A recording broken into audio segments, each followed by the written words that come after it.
అంజరావు గారు, ఇప్పటివరకు జరిగిన యుద్ధంలో ఇరాన్‌లో ట్రంప్ విధ్వంసం సృష్టించాడు. భారీగా ఆస్తి, ప్రాణ నష్టాలు జరిగాయి. ఏ రకంగా అంటే ఇరాన్ నాగరికతే రూపురేఖలు లేకుండా మారిపోయిందా అన్నట్టుగా అక్కడ విధ్వంసం జరిగిన పరిస్థితి కనిపిస్తోంది. అదే సమయంలో అమెరికా కూడా భారీగా ఖర్చు చేసింది. ప్రెస్టేజ్‌కి పోయి గల్ఫ్ దేశాలపై కూడా భీకర దాడులు చేసిన ఇరాన్ ఈ నేపథ్యంలో గల్ఫ్‌లో కూడా చాలా నష్టం జరిగిన పరిస్థితి. సో ఇప్పటి వరకు ఏ ఏ దేశాలకు ఈ యుద్ధంలో ఎంతెంత మేర ఆస్తి నష్టం జరిగింది అంటే ఇన్ రూపీస్ ఏం చెప్తారు?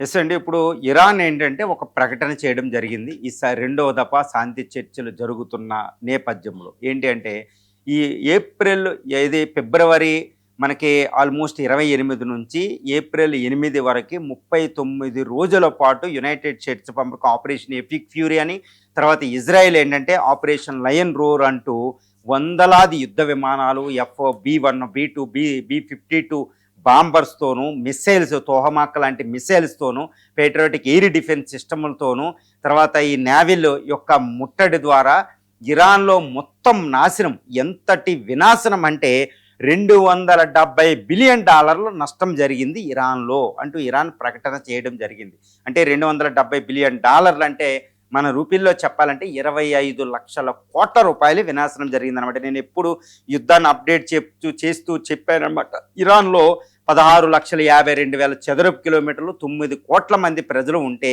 దాని మెయిన్ అసెట్స్ ఏంటంటే ఆయిల్, బ్రిడ్జిలు, హాస్పిటల్స్, స్కూల్స్, ఇన్ఫ్రాస్ట్రక్చర్స్, రైల్వే, పోర్ట్లు, తర్వాత ఎయిర్పోర్ట్లు, ఎయిర్ బేస్లు, ఆర్మీ బేస్లు, తర్వాత ఆయిల్ ట్యాంకర్లు, ఆయిల్ పైప్ లైన్స్, తర్వాత ఆయిల్ రిఫైనరీలు, గ్యాస్ ఫీల్డ్స్, వీటిని అమెరికా, ఇజ్రాయెల్ సర్వనాశనం చేయడం జరిగింది. ఇంక్లూడ్ న్యూక్లియర్ రియాక్టర్లు కూడా.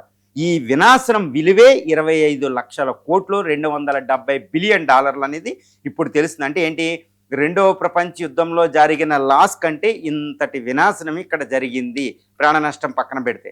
మరి ఇరాన్ దీన్ని నష్టపరిహారాన్ని అడుగుతుంది, రెపరేషన్స్ అంటారు, దాన్ని అడుగుతుంది, కంపెన్సేషన్.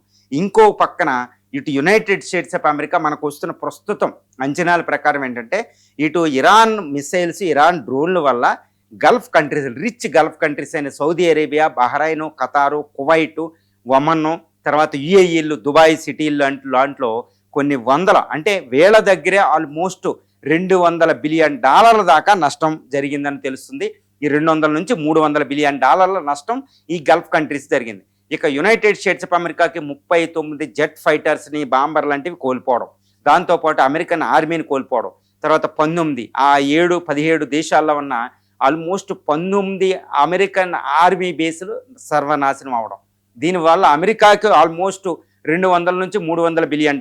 అంటే ఏంటి, ఇరాన్ మిసైల్స్, ఇరాన్ డ్రోన్ల అటాక్ల వల్ల ఇటు ఇజ్రాయిల్లోను, ఇటు గల్ఫ్ కంట్రీస్లో, జీసీసీ కంట్రీస్, ఇటు అమెరికాలో సుమారు $500 బిలియన్ నష్టం జరిగినట్టు తెలుస్తుంది. అంటే ఏంటి, దాన్ని రూపీల్లో చెప్పాలంటే 50 లక్షల కోట్ల రూపాయలు అనమాట. అంటే ఏంటి, ఈ 39 రోజుల యుద్ధ ఫలితంగా అక్కడ ప్రత్యక్షంగా యుద్ధం నష్టం ఏంటంటే 75 లక్షల కోట్ల రూపాయలు లాస్. అంటే 750 బిలియన్ నాశనం జరిగింది అనేది తెలుస్తుంది. ఇది ప్రత్యక్షంగా యుద్ధంలో ఆ ప్రాంతాల్లో.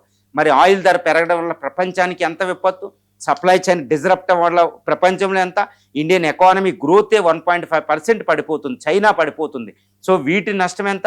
ఈ విధంగా ఏంటంటే ఎంటైర్ యుద్ధ నష్టం అంటే 39 రోజుల ఈ యొక్క ఇరాన్, ఇజ్రాయిల్, ఇరాన్, అమెరికా యుద్ధ ఫలితంగా ప్రత్యక్షంగా $75 బిలియన్, 75 లక్షల కోట్ల రూపాయలు, పరోక్షంగా $1 ట్రిలియన్ వరకు అంతర్జాతీయ ఆర్థిక వ్యవస్థకి నష్టం కలిగినట్టు తెలుస్తుంది.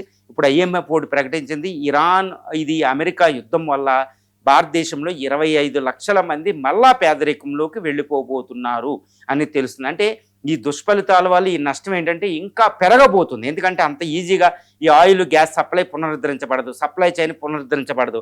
ఆ పునర్నిర్మాణానికి ఇంకెంత ఖర్చు అవుతుంది, ఈ యొక్క ప్రాణ నష్టానికి ఎంత నష్టపరిహారం ఇవ్వాలి, అపనమ్మకాలు, స్టాక్ మార్కెట్ లాసులు, ఇవన్నీ ఉంటాయి అన్నమాట. అంటే ఏంటి, ఎంతటంటే రెండో ప్రపంచ యుద్ధంలో లాస్ అయిన దానికంటే 3-4 రెట్లు లాస్ ఈ 39 రోజుల యుద్ధంలో జరిగిందనేది చెప్పొచ్చు.